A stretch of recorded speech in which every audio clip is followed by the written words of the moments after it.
Boycott নাটক করে নিজেরাই প্যাচে পড়েছিল পাকিস্তান। এরপর বিপদ থেকে বাঁচার উপায় কি? শেষমেশ কাকে হাতিয়ার করে ভারতের বিরুদ্ধে খেলতে রাজি হলো পাকিস্তান? তাতে কি সম্মান বাঁচল মহসিন নকভির? সবশেষে বাংলাদেশের কপালে কি জুটল? দীর্ঘ নাটক শেষে ভারত পাক মহারণের আগে জানাবো এই সব প্রশ্নের উত্তর। নমস্কার, আমি ঋতু, আপনারা দেখছেন high news. Bharat Pak match ঘিরে যে নাটক গত কয়েক সপ্তাহ ধরে চলছিল তার ইতি টেনেছে পিসিবি, আর সেই ইউটার্নের পরেই সুর বদল।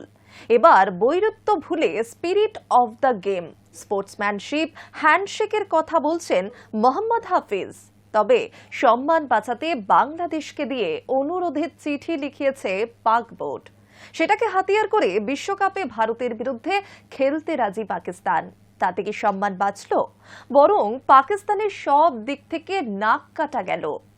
অন্যদিকে বাংলাদেশের কপালেও বিশেষ কিছু জোটেনি, অর্থাৎ শুধু বয়কট তুলে নিজেদের নাক কাটেনি, সেই সঙ্গে বাংলাদেশের কাছেও হাত পেতেছে পাকিস্তান। ঠিক কি হয়েছে? রবিবার আইসিসি প্রতিনিধিদের সঙ্গে বৈঠকে উপস্থিত ছিলেন বাংলাদেশ বোর্ডের প্রধান আমিনুল ইসলাম বুলবুল এবং পাকিস্তান বোর্ডের প্রধান নকভি। বাংলাদেশ বোর্ড প্রধান আমিনুল ইসলামের তরফ থেকে বিবৃতিও এসেছে। সেখানে তিনি পাকিস্তানকে সহস্রবার ধন্যবাদ প্রবৃত্তি দিয়ে বলেন, ক্রিকেটের স্বার্থে ভারতের বিরুদ্ধে পাক টিমকে খেলতে অনুরোধ করছেন তিনি। কিন্তু সেই অনুরোধ আসলে কে করেছেন, বুলবুল নাকি নকভি? সূত্রের দাবি, মহসিন নকভি নাকি বুলবুলকে দিয়ে অনুরোধের চিঠি লিখিয়েছেন। এই বিষয়ের সঙ্গে জড়িত এক ব্যক্তি বলছেন, নকভি বুলবুলকে ফোন করে অনুরোধ করেন যেন তিনি একটি চিঠি লেখেন। সেখানে সরকারিভাবে তিনি পাকিস্তানকে ভারতের বিরুদ্ধে খেলার অনুরোধ করবেন। এই ঝামেলা থেকে বেরিয়ে আসার এটাই একমাত্র সম্মানজনক পথ ছিল। কিন্তু তাতে কি সম্মান বাঁচল? বরং পাকিস্তানের সব দিক থেকে নাক কাটা গেছে। অন্যদিকে বাংলাদেশের কপালেও শিকে ছিল না। বাংলাদেশের পাশে থাকবে বলেও শেষমেশ ভারতের বিরুদ্ধে বিশ্বকাপ খেলবে পাকিস্তান। 15 ফেব্রুয়ারি সেই মহারণ এই ঘোষণা হওয়ার কয়েক মিনিটের মধ্যেই মুম্বাই কলম্বো মুম্বাই যাতায়াতের বিমান ভাড়া এক লাফে বিরাট বেড়ে গিয়েছে। 10,000 টাকা থেকে বেড়ে 60,000 টাকা হয়েছে বিমান ভাড়া। অন্যদিকে পাকিস্তানের ফাঁদে পা দিয়ে বিশ্বকাপ বয়কট করেছিল বাংলাদেশ, আর শেষে পাকিস্তান যথাসময়ে পাল্টি খেল বয়কট নাটক শেষে 15 ফেব্রুয়ারি টি-20 বিশ্বকাপে শ্রীলঙ্কার মাটিতে ভারতের বিরুদ্ধে নামবে বাবর আজমরা। ফলে যার উস্কানিতে ভরসা করে এত বড় সিদ্ধান্ত নিয়েছিল বাংলাদেশ, তাদের থেকে শেষ পর্যন্ত বেইমানি সহ্য করতে হলো। তবে আইসিসি শেষ পর্যন্ত ক্ষমা করে দিয়েছে বাংলাদেশ বোর্ডকে। কোনো জরিমানা বা শাস্তি হচ্ছে না তাদের। রবিবারের বৈঠকে আইসিসি প্রতিনিধিদের কাছে 4 দফা দাবি পেশ করেছিল পাকিস্তান। তার মধ্যে একটা ছিল, বাংলাদেশকে বিশ্বকাপ না খেলার জন্য কোনো রকম শাস্তি দেওয়া যাবে না। প্রথম 3 দাবির একটাও মানা হয়নি। আইসিসি প্রতিনিধি ইমরান খোয়াজা স্পষ্ট বলে দেন, এর একটাও তার এখতিয়ারভুক্ত নয়, তাই তাকে এই সমস্ত নিয়ে বলে কোনো লাভ নেই।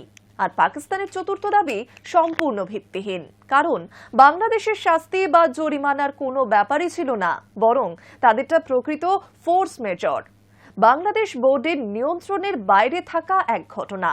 যে কারণে তারা বিশ্বকাপ খেলছে না তা হলো ভারতে বিশ্বকাপ খেলতে আসা নিয়ে নিরাপত্তার অভাব নিয়ে আশঙ্কিত ছিল বাংলাদেশ সরকার।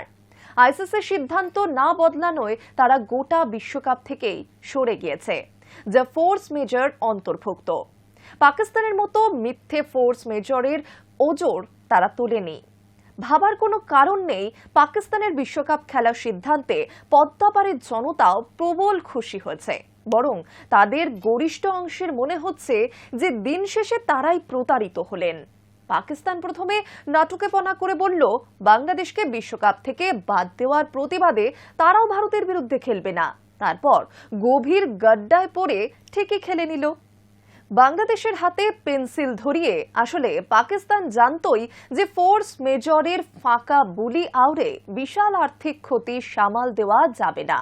চুক্তি ভেঙে ভারত ম্যাচ না খেললে সম্প্রচার সংস্থা ছেড়ে কথা বলবে না, আদালত টেনে নিয়ে যাবে তাদের।